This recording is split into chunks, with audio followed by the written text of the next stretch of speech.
আসসালামু আলাইকুম। সকাল ৯টা বেজে ৩০ মিনিট। আজ মঙ্গলবার। বাংলাদেশ বেতার, কক্সবাজার।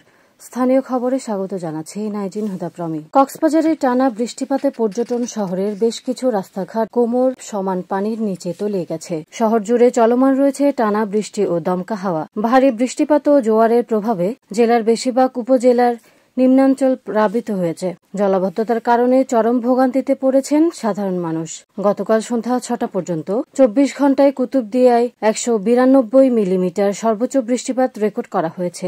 গেল ২ দিনের বৃষ্টি ও ঝড়ো হাওয়ার আঘাতে উখিয়া ও টেকনাফের ৩৩টি রোহিঙ্গা আশ্রয় শিবিরের অন্তত ৫৩টি স্থানে ভূমিধসের ঘটনা ঘটেছে। এতে ১,৪০০টির বেশি ঘর ক্ষতিগ্রস্ত হয়েছে। মাটির দেয়াল ধসে একজন রোহিঙ্গার মৃত্যু হয়েছে। বজ্রপাতে আহত হয়েছেন ১১ জন। গতকাল বিকেলে জাতিসংঘের শরণার্থী বিষয়ক আন্তর্জাতিক সংস্থা UNHCR কক্সবাজার শাখা থেকে পাঠানো এক সংবাদ বিজ্ঞপ্তিতে বিষয়টি জানানো হয়। সাগর উত্তাল থাকায় সেন্ট মার্টিনগামী নিত্য প্রয়োজনীয় পণ্য সহ যাত্রীবাহী ট্রলার মাঝপথ থেকে টেকনাফে ফেরত এসেছে। রবিবার সন্ধ্যা ৭:৩০টার দিকে টেকনাফ পৌরসভার খায়ুকখালী ঘাটে ট্রলারটি পৌঁছে। বিষয়টি নিশ্চিত করেছেন টেকনাফ উপজেলা নির্বাহী কর্মকর্তা শেখ এহসানুদ্দিন। এদিকে ভারী বর্ষণের কারণে সৃষ্ট জলাবদ্ধতা নিরসনে অবৈধভাবে নালা ও ড্রেনের মুখ দখলকারীদের বিরুদ্ধে উচ্ছেদ অভিযান, খালের বর্জ্য অপসারণের ব্যবস্থা গ্রহণ ও পাহাড় কাটার বিরুদ্ধে অভিযান পরিচালনা করেছে কক্সবাজার সদর উপজেলা প্রশাসন।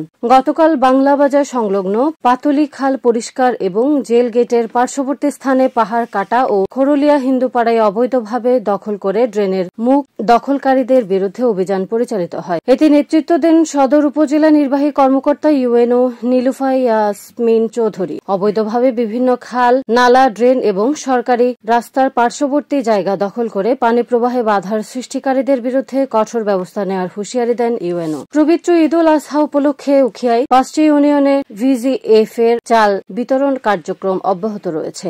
উপজেলার ২৭,৯৮৬টি পরিবারের দুস্থ অসহায় পরিবারকে ১০ কেজি করে এসব চাল বিতরণ করা হচ্ছে। উপজেলা প্রকল্প বাস্তবায়ন কর্মকর্তা ATM কাউসার জানান, ত্রাণ ও দুর্যোগ ব্যবস্থাপনা অধিদপ্তরের সহযোগিতায় মানবিক সহায়তা কর্মসূচির আওতায় এসব চাল দেওয়া হচ্ছে। গতকাল উপজেলার পালংখালী, রত্না পালং, জালিয়াপাড়া পালং, হলদিয়া পালং এবং রাজা পালং ইউনিয়ন পরিষদে VGF কর্মসূচির চাল বিতরণ করা হয়। মহেশখালীতে অতিবৃষ্টি ও জলাবদ্ধতায় পৌরসভা ও ফোয়ানকের ক্ষতিগ্রস্ত পরিবারের মাঝে ত্রাণ সহায়তা বিতরণ করেছে উপজেলা প্রশাসন। গতকাল বিকেলে উপজেলা নির্বাহী কর্মকর্তা UNO মোহাম্মদ হেদায়েতুল্লাহ এসব ক্ষতিগ্রস্ত পরিবারের মাঝে ত্রাণ সহায়তা বিতরণ করেন। এ সময় পৌর নির্বাহী কর্মকর্তা নূর মোহাম্মদ সহ সংশ্লিষ্ট ব্যক্তিবর্গ উপস্থিত ছিলেন। উপজেলায় অতি বৃষ্টি ও জলাবদ্ধতায় ক্ষতিগ্রস্ত সকল পরিবারকে এই সহায়তার আওতায় আনা হবে বলে জানান UNO।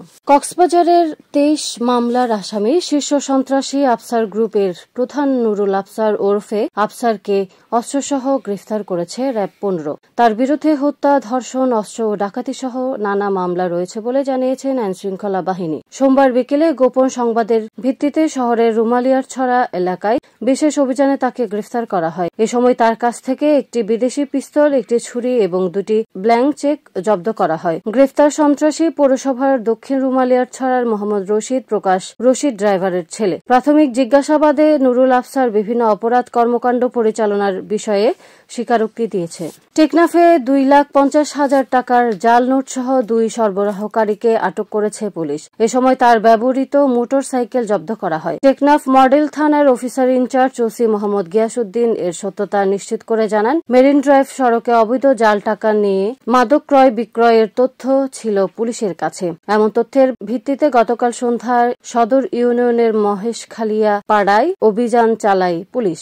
পরে পুলিশের অবস্থান জানতে পেরে অন্যান্যরা পালিয়ে গেলেও বিল্লাল হোসেন ও রাশেদকে জালনোট সহ আটক করে আইনশৃঙ্খলা রক্ষাকারী বাহিনী। তাদের বিরুদ্ধে সংশ্লিষ্ট ধারায় মামলা করে কক্সবাজার জেল হাজতে প্রেরণ করা হয়েছে বলে জানান তিনি। আবহাওয়া এখন জানিয়ে দিচ্ছি মাখালী নদীর মোহনা ও সংলগ্ন এলাকার সামুদ্রিক জোয়ার ভাটার সময়সূচি। আজ জোয়ার শুরু হবে সকাল ১০টা ১৪ মিনিটে, চলবে বিকেল ৪টা ২৮ পর্যন্ত। খবর শেষ হলো। আমাদের পরবর্তী খবর প্রচারিত হবে আজ দুপুর ২টা বেজে ৩০ মিনিটে।